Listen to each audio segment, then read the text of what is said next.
예, 지난 시간에 이어서 7점의 운동 방정식 계속 나가보겠습니다. 오늘도 예제 위주로 예제를 풀어보고 질의응답 시간을 좀 충분히 가져봤으면 좋겠어요. 자, 7점계의 운동 방정식에서는 이제 무게중심의 개념 요거죠. 네, 각각의 각 7점에 대한 그 1차 모멘트의 합은 전체 질량 곱하기 무게중심의 곱과 같다. 여기서 결국 이제 질량 중심의 개념이 나오는 거죠. 질량 중심 또는 뭐 무게 중심. 질량 분포의 대표점이라고 얘기할 수 있는데 5장에서 이제 그 질량 관성 모멘트를 얘기하면 이 무게 중심이라는 것은 질량 관성 모멘트가 최소가 되는 점이다. 이렇게 얘기하면 좀 더 나이스한 대답이 되는 거죠.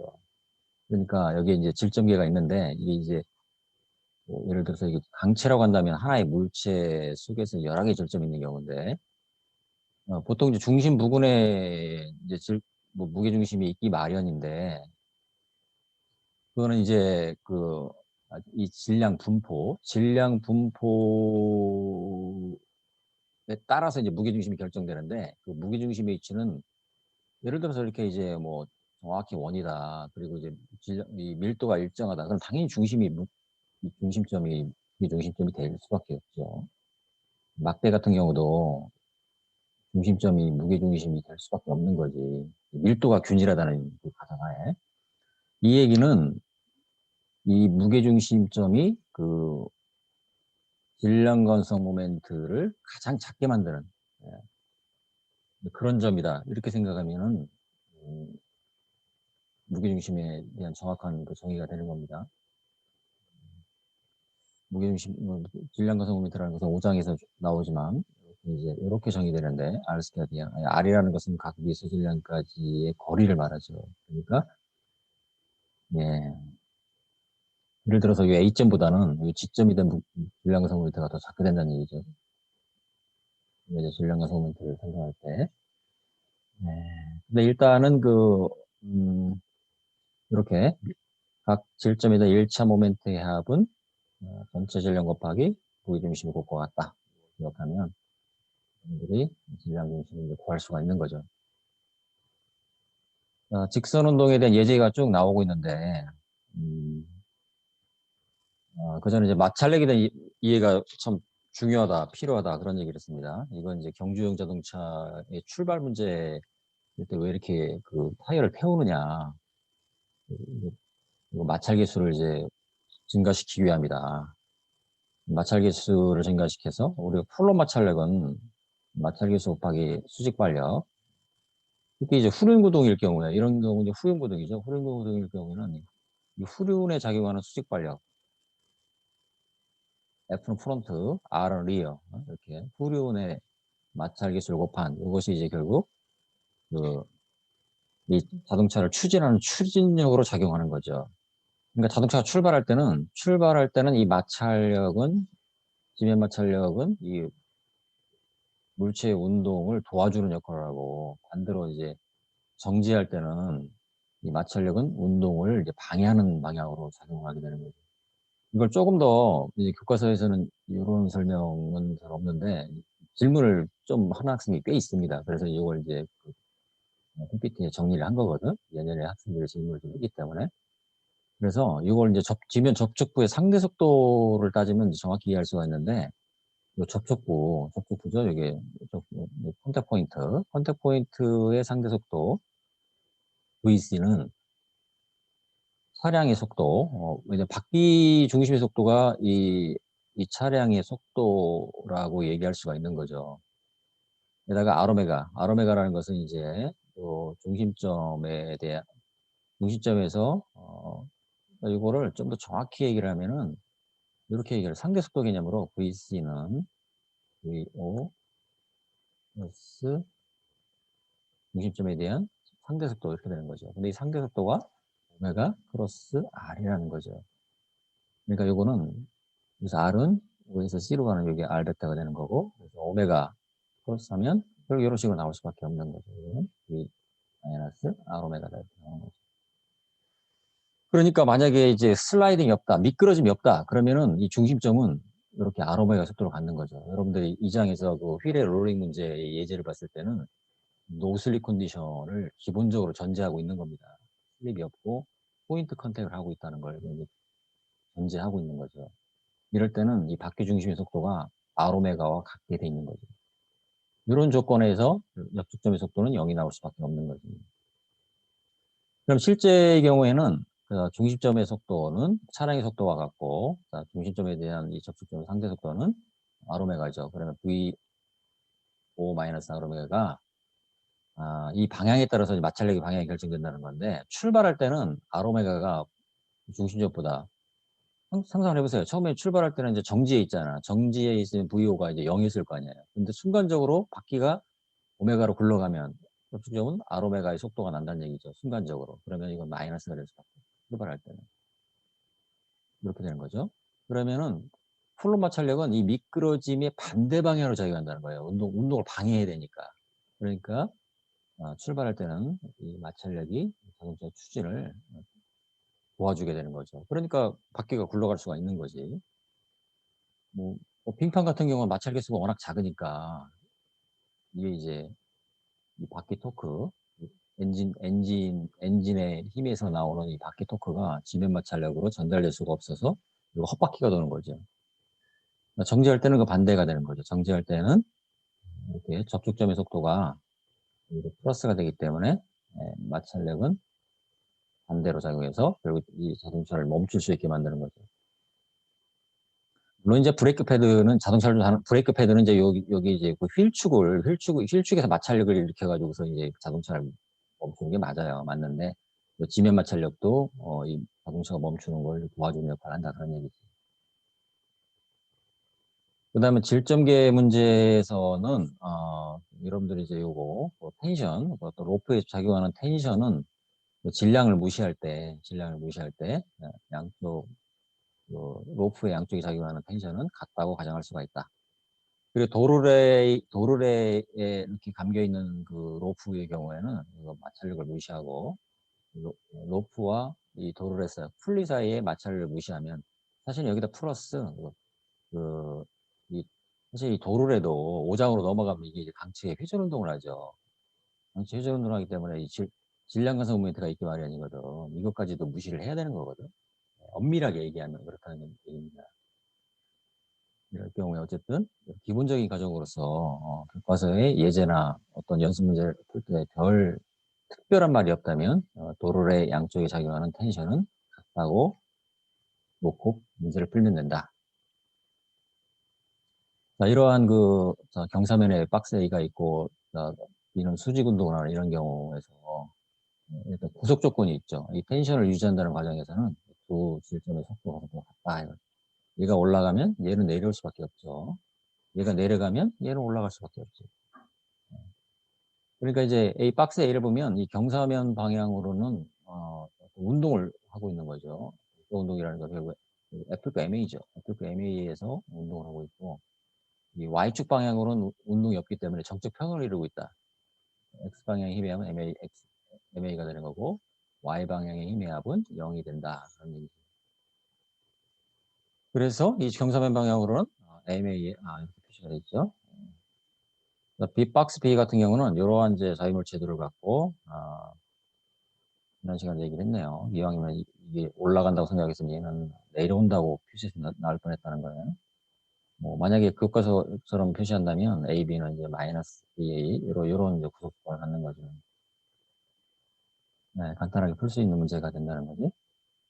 그 다음에 이제 쿨론 마찰력에 대한 이해를 좀 정확히 해라. 그런 얘기를 했었는데, 쿨론 마찰력은 기본적으로 슬라이딩이 있어야 돼요. 접촉면의 슬라이딩. 접촉면의 슬라이딩이라는 것은 접촉면의 그 물체와 그 바닥, 접촉면 사이에 상대 속도가 존재한다. 그런 얘기가 되는 거죠. 그럴 때 이제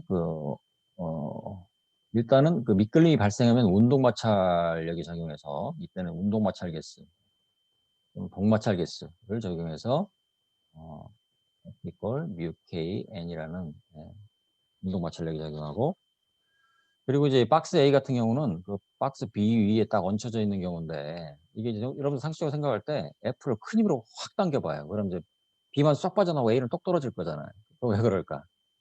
그건 이제 마찰력이 작용하지만 마찰력이 F가 워낙 크면 그렇죠? 예. A의 마찰력이 작용해도 같이 운동할 수 없는 그런 상태가 되는 거지. 이럴 때는 이제 문제에 A가 B 표면에서 미끌리기 직전이다. 이런 말이 나올 때는 최대 정지 마찰력을 사용하면 된다. 최대 정지 마찰력은 정지 마찰력 S, 최대 정지 마찰력 S VS를 사용해서 마찰력을 계산하면 되는데 바로 이 포인트죠. 그러니까 여기서 보면은 요만큼은 최대 정지 마찰력이 되고 일단 미끌림이 발생했다. 그럼 요만큼 이제 운동 마찰력이 되는 거죠. 네. 그래서 최대 정지 마찰력이 작용하기 전에는 그냥 일반적인 정지 마찰력이 돼서 이거는 이제 외력 조건에 따라서 그 마찰력이 결정된다. 그런 얘기 되겠죠. 자, A에 대한 자유물체도를 보면은 일단 B에 대한 자유물체도는 B를 갖다가 일반 외력 F가 끌고 있죠. 그러면 이 운동을 방해하는 방향으로 이렇게 아랫면에서는 운동 마찰력이 작용하고 윗면에서는 최대 정지 마찰력이 작용하고 왜? A가 미끌리기 직전이니까. 그 다음에 A에 대한 자유물체도는 자 그리고 이제 A가 B를 지금 누르고 있죠. 수직 발력을 이렇게 주고받죠. 마찰력도 주고받는다. 그리고 A에 작용하는 웨이트. 그리고 여기 B, 75파운드. 이게 뭐예요? 여기 이제 B에 작용하는 웨이트. 그 다음에 NB는 뭘까요? 플로어, 이 지면과 박스, 물체 B 사이에 작용하는 수직 발력. 또 NB로 이제 이 바닥을 누를 것이고, 이 마찰력으로 이게 이제 바닥에 이게 작용하겠죠. 그래서 A에 대한 그 자유물체도를 통해서 F과 MA, B에 대해서 F과 MA를 적용해서 뭔가 미지수를 구하는 거죠. 여기 이제 콘스트레인트라고 하면은 여러분들이 문제를 풀 때 이제 콘스트레인트, 이제 구속 조건을 잘 파악을 해야 되는데, 구속 조건. 이 문제 같은 경우는 이제 미끌리기 직전이니까, 그 두물체의 속도가 또 가속도가 같다는 조건으로 풀면 되겠죠. 그러니까 이 A는 A, B와 같다. 미지수 하나를 지을 수가 있는 거지.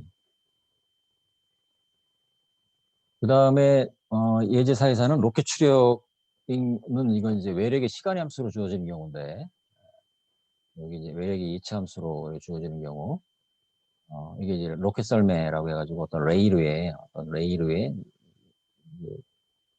이제 이 로켓 부스터가 쫙 슬라이딩하면서 이제 운동을 하는 거죠.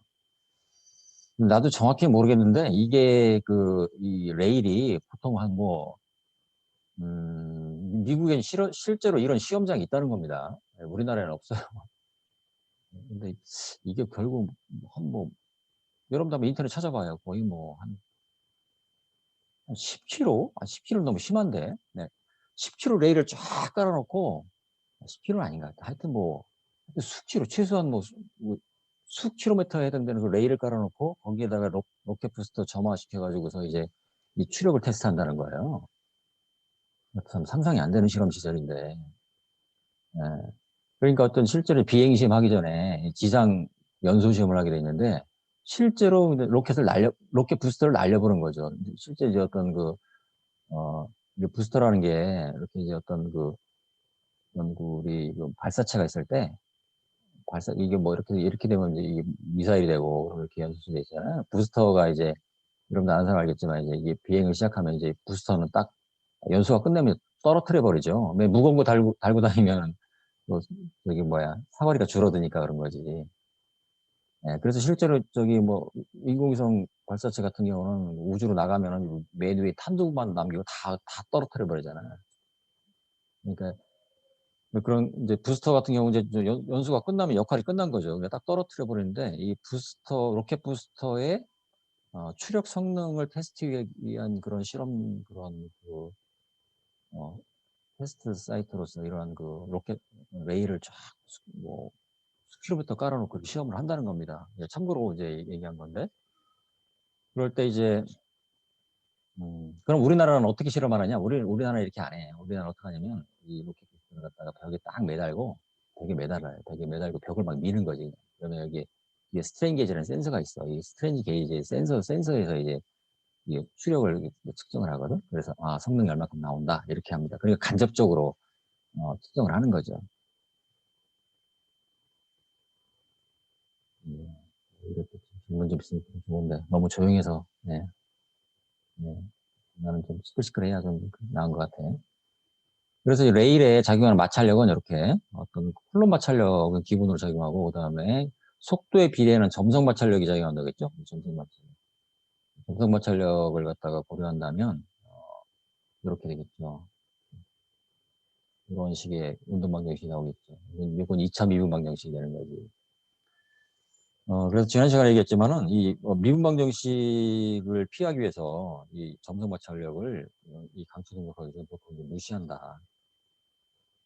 그래서 네, mx = ft-vnz라는 이러면 이제 어떻게 될까요? 바로 이제 x를 이걸 가속도를 한 번 미분해서 속도를 구할 수가 있고 또 한 번 미분해서 위치를 구할 수가 있는 거죠.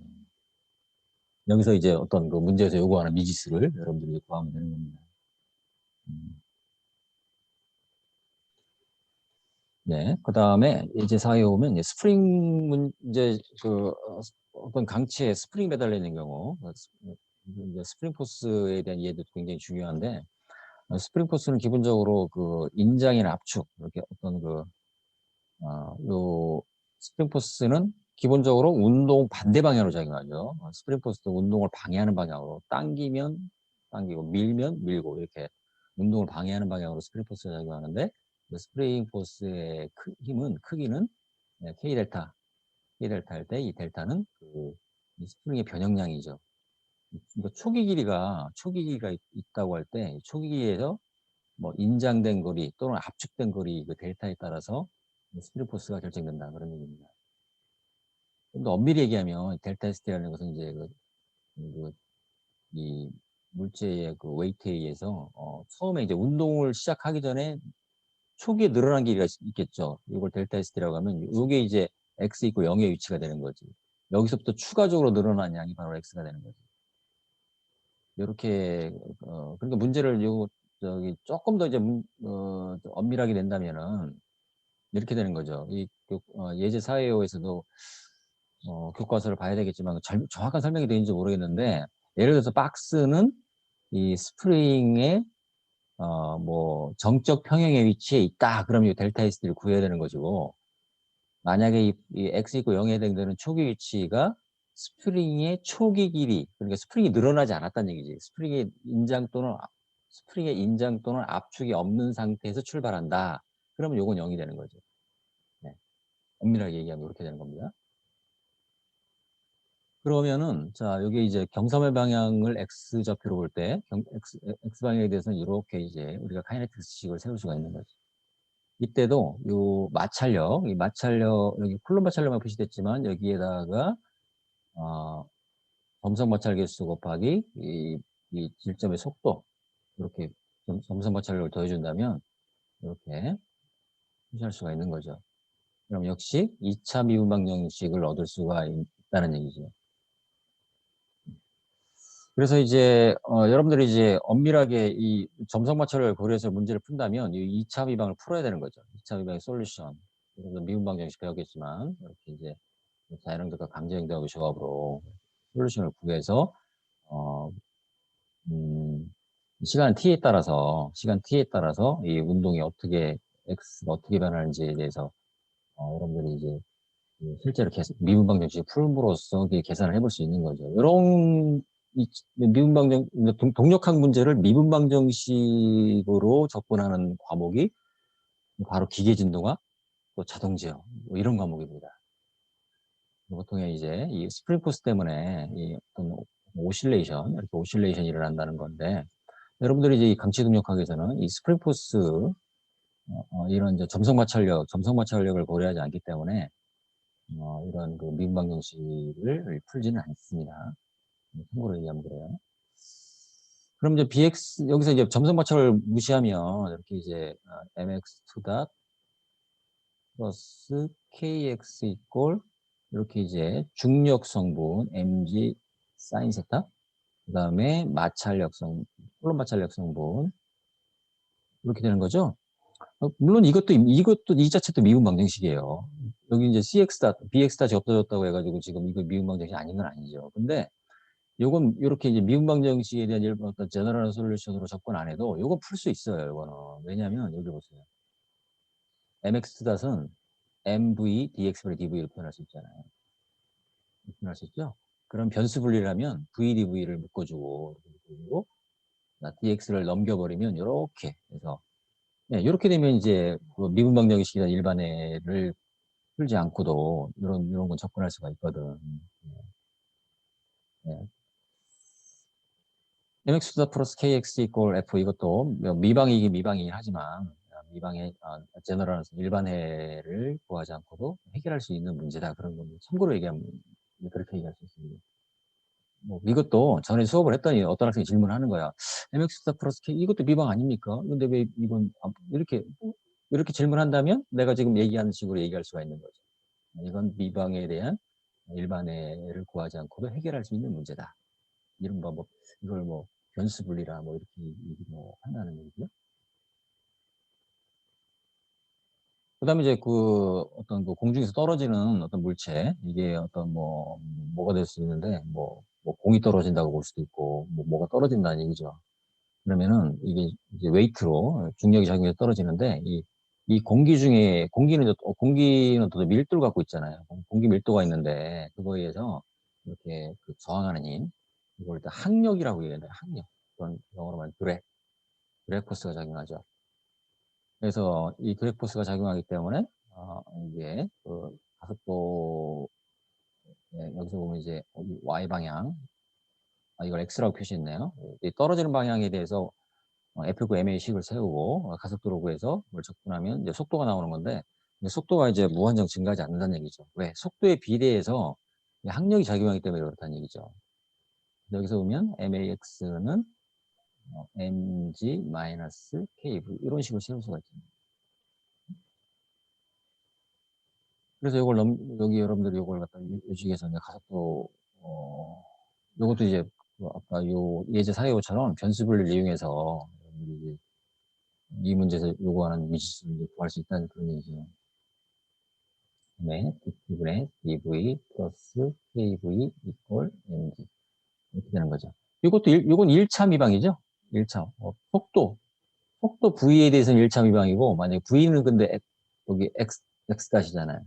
그럼 이제 위치에 대해서는 2차 미방이고 속도에 대해서는 1차 미방이죠. 근데 요거는 여러분들이 또 변수 분리를 해서 풀 수 있죠. 이렇게 묶어버리고 이렇게 묶어버리든지 또는 이제 문제에서 만약에 뭐 10m 떨어졌을 때 속도를 구하라. 뭐 그럴 수도 있잖아요. 시간에 대해서 물어보면 요 식을 이용하면 되는 것이고, 만약에 이제 어떤 거리에 대해서 물어봤다면, 이 가속도라는 것은 x의 dx분의 dv 이렇게 표현할 수 있습니다. v에 dx분의 dv 이렇게 표현할 수 있습니다. 이거는 m의 v에 dx분의 dv kv mg에서 거리에 대해서 물어본다면 문제를 기억이 안 나는데 만약에 거리에서 물어본다면 이렇게 묶어주고 이렇게 묶어줘야 되는 거죠. 이걸 잘 이제 정리를 해서 여러분들이 무식과 어떻게 보면 비슷하게 되는 건데 여기도 나와 있잖아요. 변수 분리를 잘 해서 여러분들이 문제를 풀 수 있는 거죠. 네.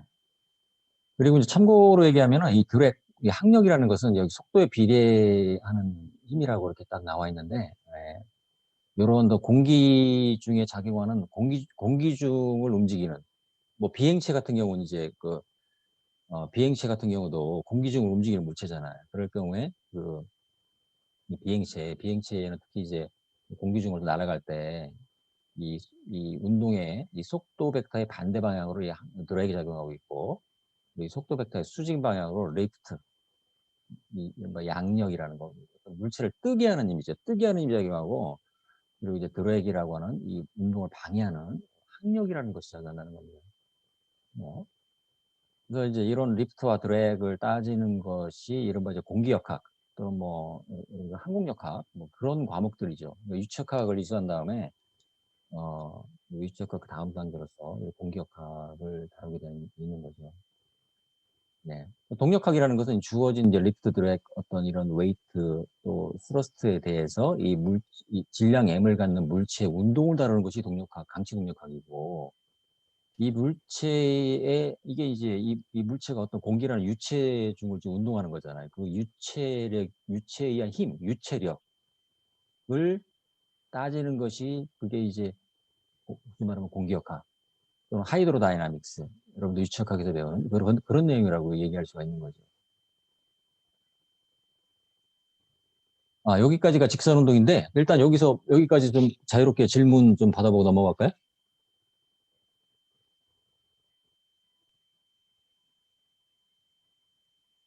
질문을 망설이지 말기 바랍니다.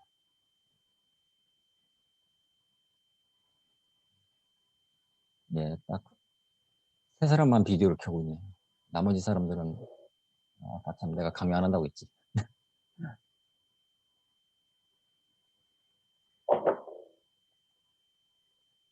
음, 교수님, 음, 4-3번 예제에서 질문 하나만 하겠습니다. 네. 방금 하셨었는데, 마찰력 관련된 문제인데, 여기서, 책에서 문제에서는 정지 상태에서 힘이 블럭 B에 가해질 때, 두 블럭이 더 이상 함께 움직이지 않을 최대의 힘을 구하라고 했는데, 왜 음. 최대인지 이해가 잘 안 돼서, 최소가 너무, 맞는 건 아닌지 궁금합니다.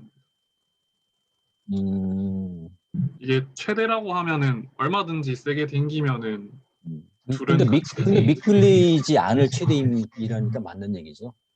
예를 들어서 F를 작게 하면, 그죠? F를 작게 하면 A, B는 같이 운동하겠죠?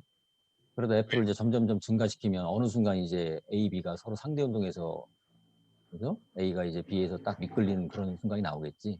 그런 의미에서 최대힘이라고 얘기하는 거죠. 근데 미끌리지 않을 최대힘. 미끌리지 않을 최대힘. 그 힘보다 넘어서면 그때는 미끌리는 거지. 네. 그렇잖아요? 예를 들어서 F를 힘을 안 주면 F는 0이잖아. 그럼 얘는 운동을 안 하지. 네. 그러다가 F를 갖다 1뉴턴, 2뉴턴, 3뉴턴 점점 증가시키다가 어느 순간 A, B가 서로 이렇게 상대 운동을 미끌리는 경우가 나오겠죠.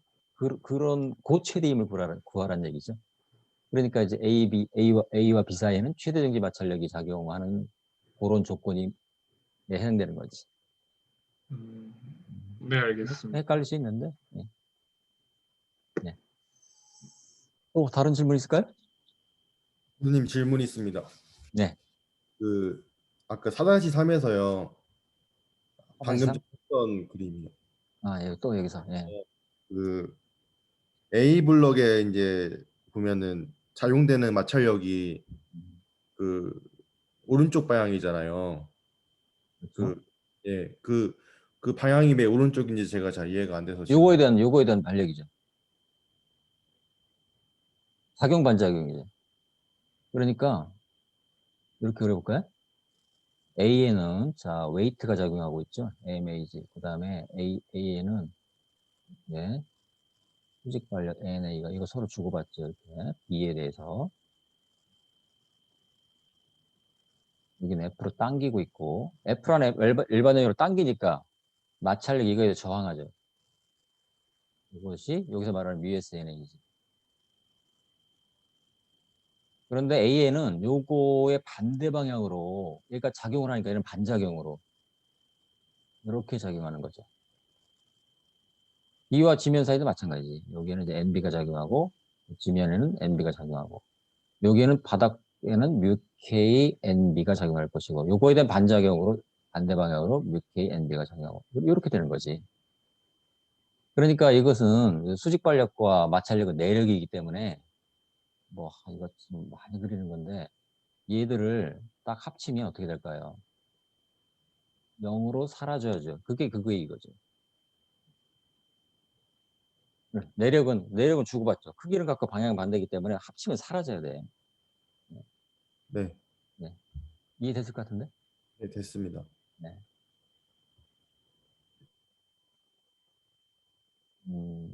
예, 또 질문 있을까요? 뭐 이런 질문 좋습니다. 가장 기본적이지만. 예.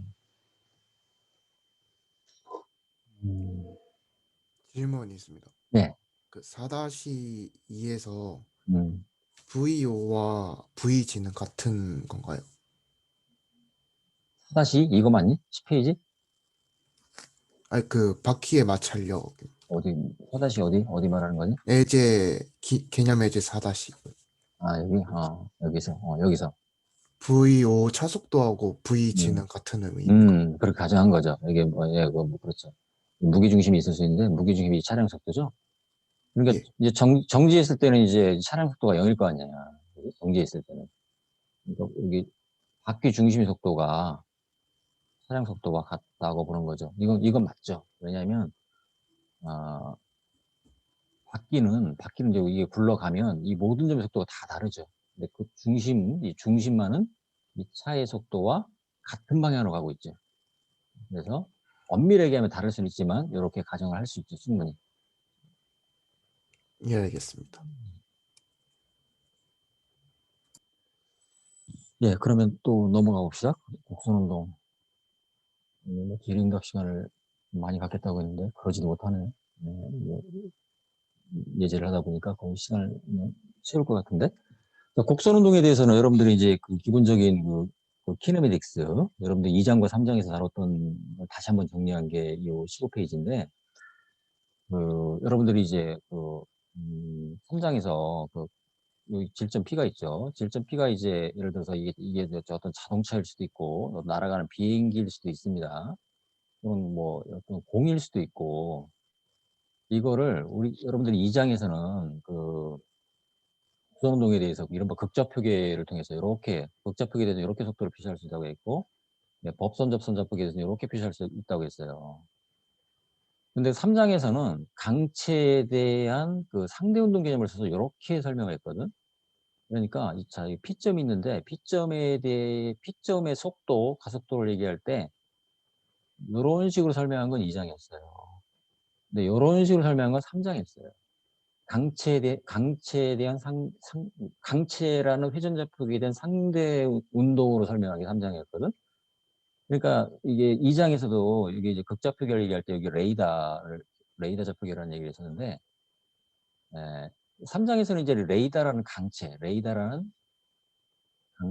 이 레이더라는 강체는 지금 회전 운동을 하고 있죠. 레이더는 지금 오메가 알파로 회전하고 있습니다. 근데 이 극좌표계 ER 리세타는 이 레이더에 부착된 강체 좌표계라고 보는 게 그게 3장이죠. 그러면은 이 강체 좌표계 ER 리세타에 대해서 질점 P가 상대 운동을 해서 이 길이 R이 변하고 있다. 이렇게 설명한 게 이제 그 강체의 회전 좌표계에 대한 상대 운동의 개념이었죠. 그게 바로 이거죠. 그래서 만약에 이 R의 길이가 변하지 않으면 오메가 크로스 R이고 상대 속도는 만약에 R의 길이가 변한다면 요거까지 넣어줘야 되죠. 이 부분은 바로 벡터의 길이가 변하는 효과다. 이렇게 얘기한 것이 3장이었고, 근데 그 극좌표계를 도입해서 극좌표계에 대한 속도를 극좌표계 성분을 표시한 게 이게 이제 2장의 내용이었죠. 사실상 같은 거지, 그러니까. 네, 그거를 좀 이해했으면 좋겠고, 그 다음에 가속도도 마찬가지로 2장에서는 극좌표계에 대해서 이렇게 이제 극좌표계에 대한 그 가속도 성분을 구했죠. 그리고 법선 좌표계에 대해서는 이렇게 이제 성분을 구했는데, 역시 3장에서는 강체에 대한 상대 속도, 상대 가속도 개념으로 이렇게 표시를 했었죠. 이렇게 설명한 건 3장이었어요. 근데 여기서 이제 벡터의 길이가 변하지 않으면 얘만 있는 거죠. 접선 가속도, 법선 가속도만 있는 건데, 만약에 이 R의 길이가 변하면 회전좌표계에 대한 상대 가속도, 그 다음에 코리올리 가속도까지도 존재한다. 네, 이렇게 설명한 것이 3장에서 나온 강체라는 회전좌표계에 대한 어떤 임의의 질점의 그 상대 속도, 상대 가속도 개념이었다는 거죠.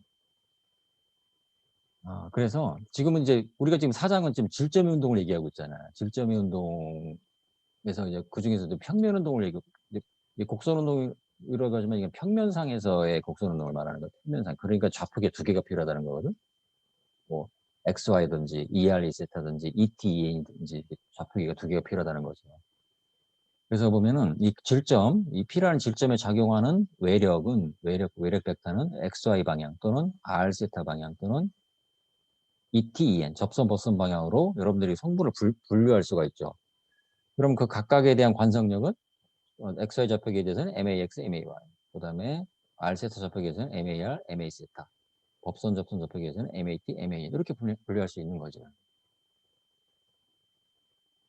그리고 이제 바로 예제인데, 이건 이제 교과서 사회사절 보면 이제 그 예제가 바로 나오는데, 이런 경우 보면은 이렇게 이제 어떤 이게 이제 Y0라는 높이에 있는 뭐 대포에서 초속도 V0로 뭐 포탄을 발사했다. 그러면 이제 이건 참 고등학교 물리 문제, 물리책에도 이런 문제를 많이 나오지. 그리고 전에 뭐죠? 저기 수시시험 출제를 갈 때도 이런 문제를 내기를 좋아하거든, 되게.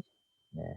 수학과 물리가 이렇게 좀 적절히 배합된 그런 문제라서 이런 문제 내기를 좋아하거든. 여러분들도 아마 이런 문제 뭐 많이 풀어봤을 거야. 네.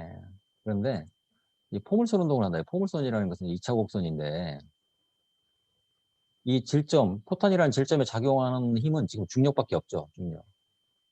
이 중력만 작용한다고 가정을 하는 경우죠. 이런 경우죠. 근데 물체의 운동은 지금 이 포물선을 따라서 지금 이렇게 속도라는 것은 항상 이 경로의 접선 방향이라고 했어요. 속도 벡터는 항상 접선 방향입니다. 그리고 여기 보면 이제 여기 포탄을 이렇게 표시했지만 사실은 이제 자세도 변하겠지. 엄밀히 얘기하면 이렇게 이제 어떤 경로를 따라 움직이는데 그럼 이 접선 방향으로 속도가 작용하고 가속도라는 것은 이제 이 접선 방향의 가속도가 있을 수가 있고 그다음에 법선 방향의 가속도가 있을 수 있죠. 여기다 질량을 곱하면 이게 이제 관성력이 되는 거지. 그러니까 이 두 개를 합친 방향이 결국 이 질점의 이 가속도의 방향이 되고 이게 MA가 될 텐데 이 MA를 이렇게 X, Y 성분으로 분해할 수도 있죠. 이렇게 그러면 이제 MAX는 요만큼이 될 것이고 MAY는 요만큼이 되겠죠. 반듯하게 못 그려서 좀 그런데 그래서 요거는 이제 카이네틱스를 생각하면 X 방향으로 이제 중력만 생각한다면 X 방향의 힘은 없죠. 그러니까 0인. 근데 관성력은 MAX. 그러니까 여기서 바로 X 방향의 가속도는 0이라는 걸 금방 알 수가 있죠. 이 얘기는 무슨 얘기예요? 그러니까 X 방향의 속도 V0는 변하지 않는다.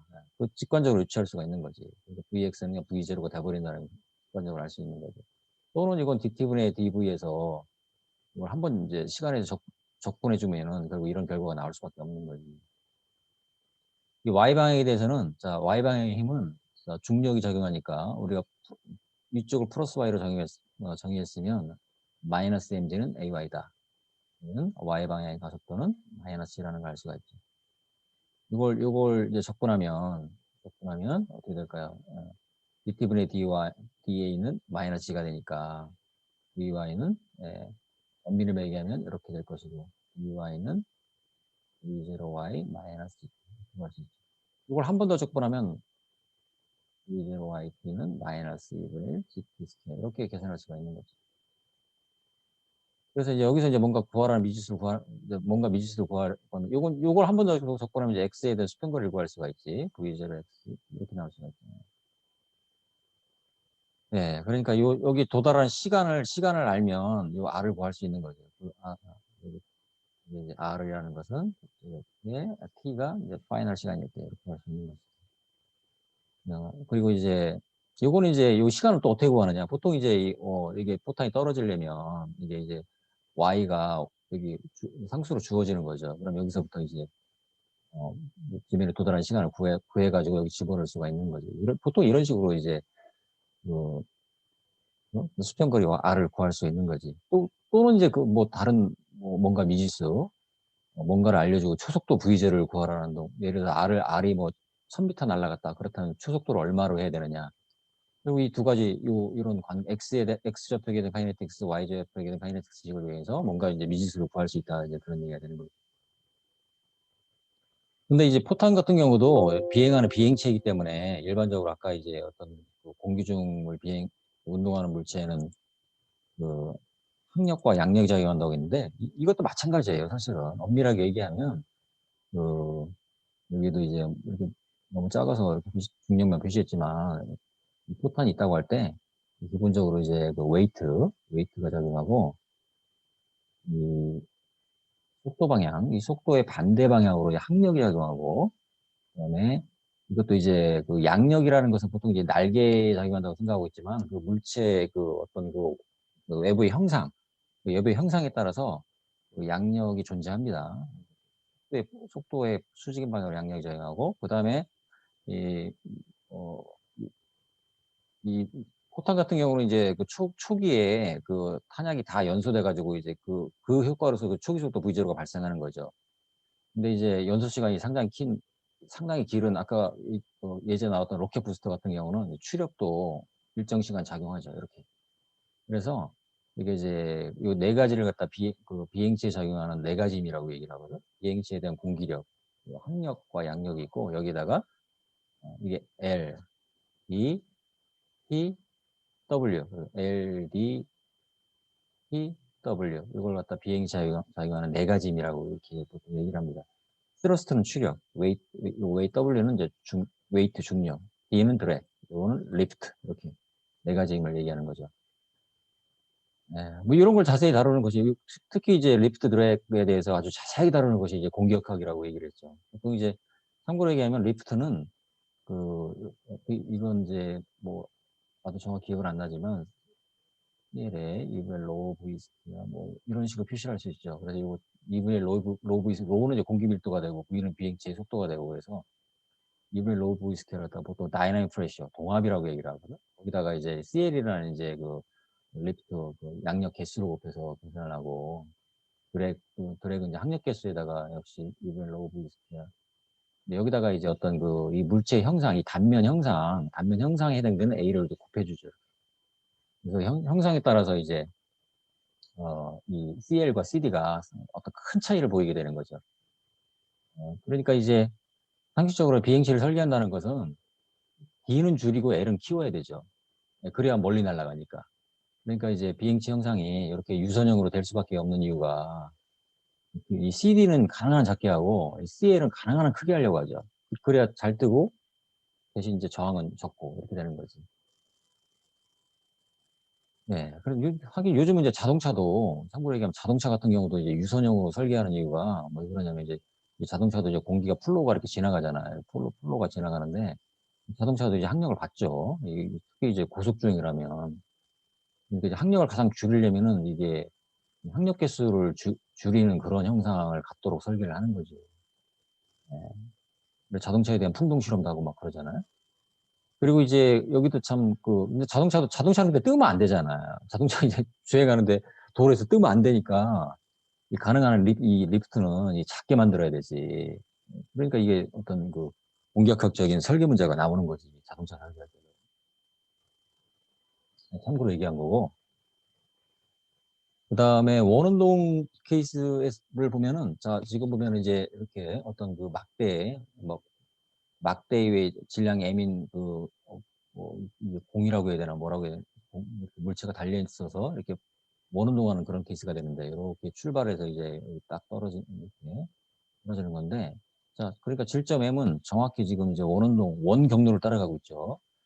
그러니까 어떤 이 각도가 요만큼 이제 회전했을 때의 요 어떤 2미의 세타에서의 그 자유물체들은 이렇게 되는 거죠. 여기에는 이제 그 막대와 그 질량 M 사이에 작용하는 그 내력 P. 그 P는 이렇게 이게 이제 P의 방향이 이게 이제 밀 수도 있고 당길 수도 있는 건데 일단 이렇게 가정하고 카이네틱스 식을 세우는 거지. 그럼 이 P는 이 막대를 이렇게 작용 반작용으로 이렇게 누르겠죠. 그래서 이 막대를 보면 이 막대도 이거 여기 보면 이제 어떤 서포트가 있잖아요. 서포트 5가 있으면 이 서포트 5에서도 이렇게 X 방향의 항력 또 Y 방향의 항력 또 일반적으로 이제 모멘트 항력까지 받을 수 있고 그다음에 이 서포터 입장에서도 사실은 이 반대 방향으로 이제 반작용을 받는 거지. 이렇게 받아가지고서 이렇게 이제 딱 고정돼 있는 거죠. 그러니까 누누이 얘기하지만은 근데 이제 왜 공과 이 막대 사이의 내력은 이렇게 벡터를 딱 고정하느냐? 요건 요런 기본적인 가정이 있습니다. 이게 이제 막대가 가느다라다. 가느다란 막대 또는 로프. 여러분들이 로프라고 하면 당연히 이제 텐션을 이 방향으로 이렇게 표시를 하잖아요. 근데 막대도 근데 가느다라다고 하면은 막대에 대해서는 텐션이라고 장력이라고 얘기를 안 하거든. 근데 어쨌든 그 인터널 포스를 이 막대 방향으로 그냥 이렇게 표시할 수 있다는 겁니다. 대신 가느다라다. 사실 하나 더 가정을 하자면 그 매스리스, 질량도 없다는 가정을 해야 되거든. 예, 보통 로프에 뭔가 물체가 달려 있다고 할 때 그 장력, 그렇잖아요. 이게 로프 같은 경우도 질량이 있다면은 이게 양쪽 이게 그 텐션이 같을 수가 없지. 왜? MA는 관성력 MA가 발생하기 때문에 그런 거거든. 이 가느다란 막대도 이 질량을 이제 무시를 해야만 이 막대에 작용하는 내력을 이렇게 이 막대 길이 방향으로 표시할 수 있다는 겁니다. 예, 교과서에서 이 설명이 뭐 잘 안 나와 있죠. 굳이 이제 이것도 이제 결국 질문하는 학생이 있어요. 왜 얼마나 충분히 질문할 수 있는 내용이잖아요. 왜 그 공과 막대 사이의 그 내력을 이 방향으로 표시를 해야 되느냐. 좀 더 일반적으로 생각을 하면은 요거에 대해서 자유물체들 다시 한번 그려볼까요? 그렇게 되면 이제 P에 대해서 이렇게 우리가 자유물체들을 그린다는 얘기는 물체를 자유롭게 만드는 거거든요. 이 막대가 있어요. 막대. 질량염이 있고. 그다음에 이 서포트에서 핀을 딱 풀어봐. 보통 핀 조인트를 가정하는데 핀을 딱 풀면은 이렇게 돼 있을 거 아니에요. 이렇게 다 풀었어요. 그러면은 요 세 가지 물체를 합치면 이게 이 상태죠. 그래서 이제 M에는 이제 중력 mg가 작용하고, 그리고 여기 이제 막대와 그 질점 M 사이에 작용하는 내력. 일반적으로는 요게 5점이 요게 이제 A점이라고 한다면 AX, AY 요거에 또 일반적으로 모멘트 발력까지 받을 수 있죠. MA. 그리고 요거에 대한 반작용으로서 여기는 이제 반대 방향으로 이렇게 AX, AY 요거에 또 반대 방향으로 요렇게 작용하는 것이 가장 일반적이죠. 여러분들이 정력학에서 이런 걸 다뤘잖아요. 그런데 요런 이제 가느다란 막대라는 가정하에서 발력의 방향을 막대 방향으로 표시할 수 있다는 거고, 예. 그래서 이제 이렇게 자유물체도가 이렇게 나온 거죠. 로프로 생각하면 되죠. 로프의 끈에 매달려 있다고 생각을 한다면, 예. 요 텐션을 이렇게 표시할 수 있잖아요. 이럴 때는 이제 로프라는 것은 또 모멘트 발력을 못 받잖아요. 그래서 여기서 모멘트 발력도 0으로 이제 가정을 해버린 거거든요. 그리고 여기 이제 서포트 5에 작용하는 내력도 이제 여기 일반적으로 OX, OY 이렇게 표시할 수 있잖아요. 반대 방향으로 또 표시할 수 있고. 그리고 이제 여기 이제 요 서포트도 이제 회전하는 서포트가 있는데 이게 보통 이제 핀으로 가정하면 이제 모멘트 발력을 못 받는다. 이렇게 보통 가정하는 거거든. 그래서 이게 가느다란 막대 이쪽에 P가 이렇게 작용한다면 이쪽은 반대 방향으로 이렇게 서로. 그러니까 막대가 극단적으로 가늘어지면 어떻게 될까요? 그건 줄과 똑같잖아. 로프와 똑같잖아. 여러분들이 로프에 대해서 이렇게 쉽게 이렇게 텐션이 이런 식으로 작용할 수 있다는 걸 상상할 수 있잖아요. 이렇게 생각하면 된다는 거예요. 그래서 자유물체도 이건 이제 중력 웨이트가 되겠죠. 그 다음에 P는 그 내력인데 자유물체도에 대해서 그리는 순간 질적 M에는 외력처럼 작용하는 거지.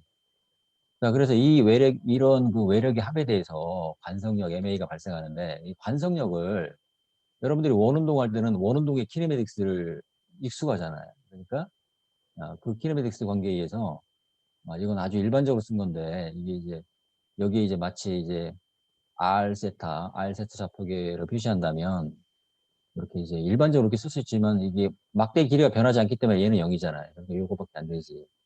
그러니까 법선 가속도 R 오메가 스퀘어에 해당되는 거죠. 그 다음에 접선 방향으로는, 여기 세타를 요 방향으로 잡았네요. 접선 방향으로는 요런 이제 관성력. 여기서도 이제 여러분들 이 장에서는 이제 RCS 좌표기에서 이렇게 표시했지만 이게 이제 막대의 길이가 변하지 않으니까 이건 0이지. 응? 그러니까 이렇게 표시한 거지. 이 두 개의 식을 여러분들이 이제 이용할 수가 있잖아. 그래서 뭔가 미지수를 구하는 거지. 예, 뭐 P 미지수 P, 또 그다음에 미지수 오메가. 그래서 뭐 그래서 이렇게 90도 회전했을 때, 세타 90도 회전했을 때 각속도를 구하라. 이걸 갖다가 어떻게 될까요? 세타를 0에서 90도까지 적분해 주면 되겠지. 세타가 90도일 때의 각속도를 구할 수 있는 거죠. 또는 만약에 이게 이제 뭐 세타가 뭐 45도 돌았을 때의 각속도를 구하라. 또 내려고 P를 구하라. 그럴 수도 있잖아요. 그럼 시간 개념으로 넣어서 뭐 3초 회전했을 때의 각속도를 구하라. 이렇게 할 수도 있잖아. 그건 여러분들이 이제 그것도 문제에 따라서 이제 그때그때 응용할 수 있어야 되는 거지. 그리고 여기를 보면은 여기 보면 이제 그 내력 P에 대한 방정식이 이렇게 나왔는데, 자, 그러니까 이게 보세요. 이게 이제 어떤 오메가, 특정 오메가에 대해서는 내력 P가 0이 되는 순간이 있잖아. 이게 0이 되는 조건. 거기서 각도는 얼마일까? 이게 나올 수가 있다. 그런 얘기죠. 그러니까 처음에는 이제 그 각속도가 작으면은 당연히 이제 P는 이렇게 떠받치는 힘으로 작용하겠는데, 이게 이게 회전하면서 점점점 회전하면서 어떻게 될까요? 각속도가 점점점 증가하면서 이게 딱 같아지는 순간 그때 P는 0이 되겠지. 그러니까 이가 뭐 시간이나 또는 뭐 어떤 각도 세타에 대해서 이 P를 그려보면 처음에는 어떤 힘을 갖다가 뭐 어떻게 변할지 모르지만 또 이렇게 0으로 떨어졌다가 이게 반대로 가는 이 순간이 있겠죠? 예. 이런 것도 구해보고. 예. 이렇게 되겠죠? 예. 이 문제 같은 경우는 이제 90도일 때에 뭔가 뭐 P와 오메가를 구하는 거지만 임의의 세타에 대해서 특히 이제 이 질적 매매 작용하는 이 반력 P가 0이 되는 그때의 각도를 구하고 그때 각속도를 구하라. 문제를 이렇게 응용할 수도 있다는 거지. 와, 예. 시간이 뭐 거의 다 됐네. 이 마지막 문제인데 이런 경우는 이제 그 어떤 그 뭐 근해라고 해야 되나? 근해인데 이렇게 뭐 회전목마라고 해도 되고, 회전목마라고 생각할 수 있죠. 줄에 매달려 있는데, 이게 어떻게 3차원 운동처럼 보이지만, 사실 근데 이쪽 방향의 운동을 안 하기 때문에 사실상 2차원 운동이거든. 이 뒤쪽 방향의 운동도 하면 이건 3차원 운동이 되는 거죠. 이렇게 돌면서 위아래도 이렇게 움직이면. 근데 이제, 요 원경로, 일정한 경로를 따라 이렇게 회전하는 이런 문제라는 거예요. 그래서 이걸 보면은, 요걸 갖다가 이렇게 위에서 딱 내려다보면 이렇게 원이 나오겠죠? 이렇게 원이 나오고, 중심이 있을 것이고, 그 다음에 여기 이제 이 근해에 뭐 사람이 질량, 뭐 M이 이렇게 매달려서 이렇게 돌고 있는 건데, 이렇게 돌고 있잖아요. 그럼 요게 반지름 R이 되는 거죠? 그리고 이제, 여기 장력 T가 있는데, 장력 T의 요 성분, 장력 T가 요만큼으로 이제, 어떻게 되냐? 여기 65도라고 했지만, 뭐 이미 세타로 간다면, 여기 파이로 표시했네. 파이로 표시한다면, 네, P 사인 파이. 이렇게 이제 당기는 이런 식으로 작용할 것이고, 근데 이거 마이너스 표시한 것은 이제, 이게 이제 이쪽 방향을 갖다가 이렇게 플러스로 R 좌표로 했기 때문에 이걸 마이너스로 표시한 거죠. 그럼 이제 키네매틱스 관계에 의해서 이런 관계가 있는데, 줄의 길이가 변하지 않으면 이건 0이잖아요. 요 F는 일점의 장면은 MA는 뭐냐? MA는 M의 R 오메가 스퀘어와 같다. 이렇게 되는 거지. 그러니까 얘는 얘와 같다. 그거에서 첫 번째 식이 나온 거지. 그리고 이제 요 접선 방향으로의 힘은 지금 작용하지 않고 있다는 얘기죠. 그러니까 힘이 없지. 접선 방향 힘은 0이야. 근데 이 접선 방향으로의 운동은 지금 MA 세타라는 관성력이 있을 수 있다는 거죠. 이거는 M 알파죠, 사실. 근데 이건 알파는 오메가이다 또는 M의 R 세타 2닷과 같다. 이런 식이 나온 거죠. 이건 또 0이지. 그리고 이제 지축 방향으로는 여기 이제 이걸 갖다가 이제 이거 앞에서 바라보면 이제 이렇게 어떤 삼각형 모양이 나올 거 아니야? 삼각형 모양이. 그럼 여기서 질량이 달리고서 이렇게. 근데 이제 이 장력에 이 수직선고는 t의 사인이냐 코사인이냐, 코사인 파이. 그다음에 이 방향으로 중력이 작용하고 있잖아. 근데 정적 평형을 이루고 있잖아. 그러니까 이 지축 방향의 운동이 없기 때문에 정적 평형 상태에서 가속도는 0이 되니까 이렇게 되는 거고. 여기서 이제 t를 구할 수 있는 거잖아. 뭐 이런 식으로 이제 미지수를 이제 해결해 나가는 거지. 예, 그리고 4.5절에 그 어떤 중심력 운동, 이건 스킵하겠습니다. 이건 이제 여러분들이 뭐 궤도역학 뭐 이런 과목에서는 주로 이런 걸 다루는데 관심 있는 우주비행역학이라든지 이런 거에 관심 있는 학생들은 그런 과목을 하고 보통 이제 케플러 법칙을 다루는 건데 예, 요거 4.5절은 스킵합니다. 4장의 진도는 여기까지고 여러분들 숙제는 짝수예제와 3배수